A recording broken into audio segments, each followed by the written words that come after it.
ওই ওর মাথার চুল ধরে আর পেছন হচ্ছে গিয়ে পেছন পাছাটাকে একেবারে পুরো ফুলিয়ে দেবে এই শুভেন্দুবাবুর পুলিশ, সেটাও জানতো। ওরা 7 জন্ম মুসলমান হয়ে জন্মগ্রহণ করলেও কামাল হোসেন হতে পারবে না।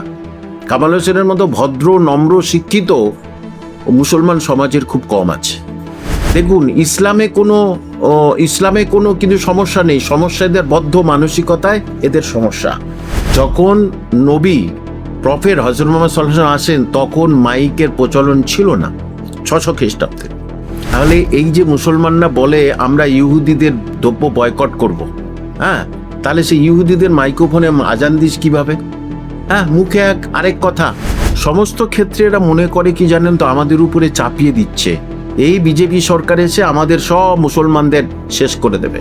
হ্যাঁ, তোমাদের বেশি শেষ করে দিয়েছে তোমার মমতা খালা। এইটাই আগে জবাব দিক যে হ্যাঁ, আমরা ইহুদি দ্রব্য বয়কট করব, কিন্তু ইহুদিদের মাইকটা আমি ব্যবহার করব কেন? মানে মমতা ব্যানার্জির ওই পায়ের তলায় বসে মন্ত্রিত্বটা পেয়েছে। হ্যাঁ, কি একটা গঠনমূলক কাজ করেছে বলুন তো? সংখ্যালঘুরা বলছে, সংখ্যালঘুদের হয়ে বলছে, সংখ্যালঘুদের জন্য কি একটা গঠনমূলক কাজ করেছে আমার শুধু জিজ্ঞেস বলুন তো? পিওর ইসলামটাকে অপবিত্র করে দিচ্ছে এই সিদ্দিকুল্লাহ চৌধুরীর মতো এক শ্রেণীর মানুষ, পুরোপুরিভাবে অপবিত্র করে দিচ্ছে। পিসি ভাইপোর হচ্ছে নানা রকম গল্পের এই যতগুলো পাপগুলো ওতে করে নিয়ে চলে যাচ্ছে। এটাই ভারত সরকার কি বুঝতে পারছে না? সংবিধানকে মান্যতা দিই, রেসপেক্ট করে বলছি, এটা একটা বিশ্ব চোর বাংলাটাকে শ্মশানে পরিণত করে দিল। ওই গো অ্যাজ ইউ লাইক ওইটাই সাজে, বুঝলেন? যত রকমের অভিনয় করা সেটা মমতা ব্যানার্জির সাজে। স্যার, প্রথমত এই যে আজানের মাইক খোলার বিষয়টা, সিদ্দিকুল্লাহ চৌধুরী তিনি পথে নামলেন, কিভাবে দেখছেন বিষয়টা? দেখুন, সিদ্দিকুল্লাহ চৌধুরী হচ্ছে কে ওই ড্রেনের পোকা। হ্যাঁ, ও ড্রেনের পোকা। ওর আগে জিজ্ঞেস করুন, ও যে বলেছিল 1 কোটি নিয়ে দমদমের মসজিদটাকে নামাজ পড়তে যাব, সেখানে 100 লোক ওর পেছনে ছিল না। কারণ ও জানে যে ওর মাথার চুল ধরে আর পেছন হচ্ছে গিয়ে পেছন পাছাটাকে একেবারে পুরো ফুলিয়ে দেবে এই শুভেন্দুবাবুর পুলিশ, সেটাও জানতো। জেনে সে সেখান থেকে হাওয়া দিয়েছে। তো আবার সে যদি বলে বা কেউ যদি বলে আমি মাঠে নামবো, তাহলে এদের মতো মূর্খ আর কিছু নয়। এরা কি করছে জানেন তো? যারা সাম্প্রদায়িক সম্প্রীতিটা নষ্ট করছে, আর অন্য কোনো কিছু নয়। যে মসজিদে বা মন্দিরে যে যাবে তার সময় নিশ্চয়ই আছে, সে জানে এই সময় মন্দিরে যেতে হবে, এই সময় মসজিদে যেতে হবে, হাতে মোবাইল ফোন আছে, তাহলে সেইগুলোই তাদের কাছে আছে, তারা সেই সময় সেখানে যেতে পারে। সেখানে মাইকের দরকার কি বলে আমার মনে হয় না। এবং যখন নবী প্রফেট হযরত মুহাম্মদ সাল্লাল্লাহু আলাইহি ওয়াসাল্লাম আসেন তখন মাইকের প্রচলন ছিল না, 600 খ্রিস্টাব্দে। 1877 খ্রিস্টাব্দে এক ইহুদি, তিনি হচ্ছে কে এই মাইক্রোফোন আবিষ্কার করেছিলেন। তাহলে এই যে মুসলমানরা বলে আমরা ইহুদিদের দ্রব্য বয়কট করব, হ্যাঁ, তাহলে সেই ইহুদিদের মাইক্রোফোনে আজান দিস কিভাবে? হ্যাঁ, মুখে আরেক কথা। যে মসজিদের পবিত্র ডাক আজান দিচ্ছে, পবিত্র ডাক নামাজ পড়তে আসবে, সেইটা সে ইহুদিদের সাহায্য নিয়ে ডাকতে হচ্ছে। অ্যালেন বার যিনি আবিষ্কার করেছে 1877 খ্রিস্টাব্দে। তো তার আগেই তো মসজিদে এটা ছিল না। তাহলে যে মসজিদ না হলেও, মসজিদে আজান জোরে জোরে না হলেও কোনো ব্যাপার নাই, যে শব্দ দূষণ সেইটা হলেই সেইটার জন্য তো এটা করেছে, তাহলে সেইটাই হিন্দুরা মেনে নিয়েছে, তাহলে তোমরা মেনে নেবে না কেন? সমস্ত ক্ষেত্রে এরা মনে করে কি জানেন তো, আমাদের উপরে চাপিয়ে দিচ্ছে। এই বিজেপি সরকার এসে আমাদের সব মুসলমানদের শেষ করে দেবে। হ্যাঁ, তোমাদের বেশি শেষ করে দিয়েছে তোমার মমতা খালা, যে সবচেয়ে বেশি শেষ করে দিয়েছে, আর যেটুকু আছে সেটুকু সে মমতা খালাও পিন করছে শেষ করে দেওয়ার জন্য। সুতরাং আদালতের নির্দেশে তারা করেছে। বলছে না তো যে তোমার নামাজ পড়তে বারণ করছি, রোজা করতে বারণ করছি, ধর্ম পালন করতে বারণ করছি, তো একবার বলেনি যে তাহলে এই কলেজ স্ট্রিটের মসজিদ যেটা, এর আশেপাশে 1000 ঘর আছে যারা হিন্দু, তারপরে মুসলমান, তাহলে এখানে আজান দিলে কি হয়? কারা শুনবে বলুন তো? তাহলে আজান, পবিত্র ডাক, সেটা প্রথম কথা আবার আমি বলছি, ওই ইহুদিদের সেই যন্ত্রটা আবিষ্কার, যন্ত্রর মধ্য দিয়ে তুমি মুসলমানদের ডাকছো কেন? ইহুদিরা নেই বড় শত্রু, সেটা নিয়ে ডাকছো কেন? আমার প্রশ্ন এইটাই আগে জবাব দিক, যে হ্যাঁ আমরা ইহুদি দ্রব্য বয়কট করব, কিন্তু ইহুদিদের মাইকটা আমি ব্যবহার করব কেন? আপনি এই বিবৃতি দিচ্ছেন, আপনার উপরেও তো বিভিন্ন কুমন্তব্য উঠে আসতে পারে এরপরে। দেখুন, যে রাস্তার কুকুর ছাগল কাকে কি বলছে তাতে শিক্ষক কামাল হোসেনের যায় আসে না। ওরা 7 জন্ম মুসলমান হয়ে জন্মগ্রহণ করলেও কামাল হোসেন হতে পারবে না। কামাল হোসেনের মতো ভদ্র নম্র শিক্ষিত ও মুসলমান সমাজের খুব কম আছে। কারণ কি?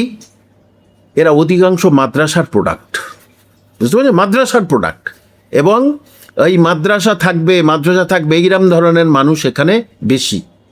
যে সদ্বুদ্ধি সম্পন্ন মুক্তি এদের মধ্যে নেই। এরা দেখুন, ইসলামে কোনো কিন্তু সমস্যা নেই, সমস্যা এদের বদ্ধ মানসিকতায় এদের সমস্যা।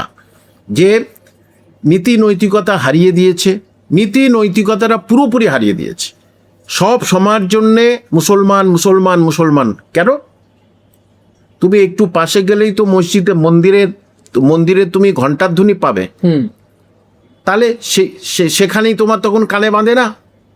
আমরা তো যাই আসি, হিন্দু ভাইরাও তারা মসজিদের সামনে থেকে যায়, আজান হয় তো কিছু তো বলে না, তো এতদিন ধরে তো বলেনি। কিন্তু সুপ্রিম কোর্টের অর্ডার আছে, সেই অর্ডার অনুযায়ী এটা হয়েছে। তাহলে স্যার, এই সিদ্দিকুল্লাহ চৌধুরীর মতো লোকেরা, তারা কি এই, আপনি আগেও বলেছেন মুসলিম সমাজের একটা নেতা হিসাবে নিজেকে প্রতিষ্ঠা করতে চাইছে, এখনো কি সেই দুর্প্রয়াস করে চলেছে? হ্যাঁ, মানে তো নেতার আর হওয়া চললো না। মানে মমতা ব্যানার্জির ওই পায়ের তলায় বসে মন্ত্রিত্বটা পেয়েছে। হ্যাঁ, কি একটা গঠনমূলক কাজ করেছে বলুন তো? সংখ্যালঘুরা বলছে, সংখ্যালঘুদের হয়ে বলছে, সংখ্যালঘুদের জন্য কি একটা গঠনমূলক কাজ করেছে আমার শুধু জিজ্ঞেস বলুন তো, কি গঠনমূলক কাজ করেছে? বরঞ্চ হাজার হাজার হতাশ মুসলিম স্টুডেন্ট, মুসলিম মহিলারা, তারা আমার কাছে এসে চাকরির পরীক্ষার গাইড দিয়ে স্কুলে চাকরি করছে, পুলিশে চাকরি করছে, এখনও করছে। তা আমার তো দাড়ি টুপি নেই। তাহলে আবার এরা কিছু জন আছে না, দাড়িটা হচ্ছে কি আবার এই লাল করে। কেন বলুন তো? দাড়ি লাল করে মানে হিন্দুদের নকল করছে। হিন্দুরা চুল লাল নীল করবে, তাহলে আমিও দাড়িটা এরকম লাল নীল করব। নকল ছাড়া কোনো কিছু নেই। দেখবেন ইসলামিক কিছু গজল বলছে, সেটা দেখবেন হিন্দি গানের অনুকরণে চলছে। পিওর ইসলামটাকে অপবিত্র করে দিচ্ছে এই সিদ্দিকুল্লাহ চৌধুরীর মতো এক শ্রেণীর মানুষ, পুরোপুরিভাবে অপবিত্র করে দিচ্ছে। কারণ কি?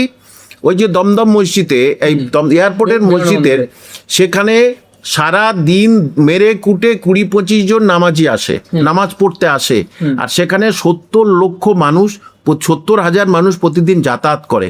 তাহলে কাদের জীবনটা আগে বেশি? আগে দেশ বাঁচবে তো, তার নিরাপত্তা, তারপরে তো তুমি নামাজ পড়তে যাবে। দেশের নিরাপত্তা যদি না হয়, তাহলে তুমি নামাজ পড়ে কি করবে? হ্যাঁ স্যার, একদমই আলাদা একটা প্রসঙ্গে যাব। অভিষেক বন্দ্যোপাধ্যায় তিনি পারমিশন পেয়েছেন সুপ্রিম কোর্টের থেকে, কিন্তু তিনি 27টা ব্যাগ নিয়ে তিনি বিদেশ যাচ্ছেন। এত সংখ্যক ব্যাগ কিভাবে দেখছেন? এটা তো সবার সামনেই সবাই প্রকটভাবে হয়ে কি নিয়ে যাচ্ছে। যাচ্ছেন তিনি এত ব্যাগে? কি নিয়ে যাচ্ছে সেটাই তো আমাদের ভারত সরকার, যে তাদেরটা দেখা উচিত যে ওই ব্যাগে কি নিয়ে যাচ্ছে। ডায়মন্ডারবারে যতগুলো ওই যে এক্সপায়ারি ওষুধ, সেগুলো কি নিয়ে যাচ্ছে, নাকি ওর জামা কাপড়গুলো নিয়ে যাচ্ছে? সবচেয়ে বেশি বাংলার যত পাপগুলো সবও নিয়ে চলে যাচ্ছে। কয়লা চুরির পাপ, তারপরে ও মানুষের খুন করার পাপ, মিথ্যাচারীর পাপ, হ্যাঁ, পিসি ভাইপোর হচ্ছে নানা রকম গল্পের এই যতগুলো পাপগুলো ওতে করে নিয়ে চলে যাচ্ছে। এটাই ভারত সরকার কি বুঝতে পারছে না? এটাই কি আমাদের রাজ্যের বিজেপি সরকার কি বুঝতে পারছে না যে ও পালিয়ে যাওয়ার চেষ্টা করেছে, সেইটা সাকসেসফুল হলো, ও ওখান থেকে ফিরবে? যারা একবার পালিয়েছে তারা যে ফিরেছে এমন কোনো রেকর্ড আর নেই। বিচারপতি কি সেটা বুঝলেন না? দেখুন, বিচারপতির উপরে আমাদের সমালোচনা করা তো কোনোদিন সম্ভব নয়। বিচারপতি আমরা সমালোচনা করতে পারি না, কিন্তু সেটাকে আমাদের মেনে নিতে হবে। কিন্তু এটা আমরা খুব আপসেট, বাঙালিরা আজকের খুব যন্ত্রণায় আছে আজকের এই ঘটনায়। আজকের বাঙালিদের কাছে খুব কালো দিন যে সুপ্রিম কোর্ট, তুমি প্রথমে তো অর্ডার দিতে পারতে, তাহলে সেটা হাইকোর্টে পাঠালে বা কেন? এটা না মানুষের মধ্যে এইবারে এই আইন ব্যবস্থার প্রতি না মানুষের এবার আস্থা ধারণা কিন্তু কমে যাবে। আমি আবার বলছি, আমি কিন্তু সংবিধানকে মান্যতা দিই, রেসপেক্ট করে বলছি। এটা একটা বিশ্ব চোর বাংলাটাকে শ্মশানে পরিণত করে দিল, যে হাজার হাজার মানুষের জীবন নষ্ট করেছে, শেখ শাহজাহান থেকে জাহাঙ্গীরকে যে তৈরি করে, টুলু মণ্ডলকে যে করেছে, সে আজকের বহাল তবিয়তে এখান থেকে বিদেশে যাচ্ছে। এটা কোনোদিন মান্যতা দেওয়া যায় না। স্যার, মমতা বন্দ্যোপাধ্যায় তিনি শ্যামবাজার পাঁচমাথা মোড়ে নেতাজি সুভাষচন্দ্র বসুর মূর্তিকে তিনি মাল্যদান করছেন, নেতাজিকে নিয়ে যে সমস্ত কুৎসা রটানো হয়েছে তার বিরুদ্ধে, কিন্তু মমতা বন্দ্যোপাধ্যায়ের কি এই বিষয়টা করা সাজে? দেখুন, ওর হচ্ছে কে ওই গো অ্যাজ ইউ লাইক ওইটাই সাজে, বুঝলেন? যত রকমের অভিনয় করা সেটা মমতা ব্যানার্জির সাজে। যে নেতাজি সম্বন্ধে ওর কোনো পড়াশোনা নেই, কোনো পড়াশোনা নেই। নেতাজির কবে জন্ম, কোথায় জন্ম, হ্যাঁ, সেসব সম্বন্ধে ওর কোনো পড়াশোনা নেই। যে এই সুষ্ঠু সমাজ ব্যবস্থাটাকে কিভাবে আমি ভগ্নস্তূপে পরিণত করব, কিভাবে এই সুন্দর সাজানো গোছানো রাজ্য তৈরি হচ্ছে সেটাকে আবার সেই মমতা ব্যানার্জির সময় শ্মশানে নিয়ে যাব, এই চিন্তাভাবনা মাথার ভিতরে ঘুরঘুর করছে।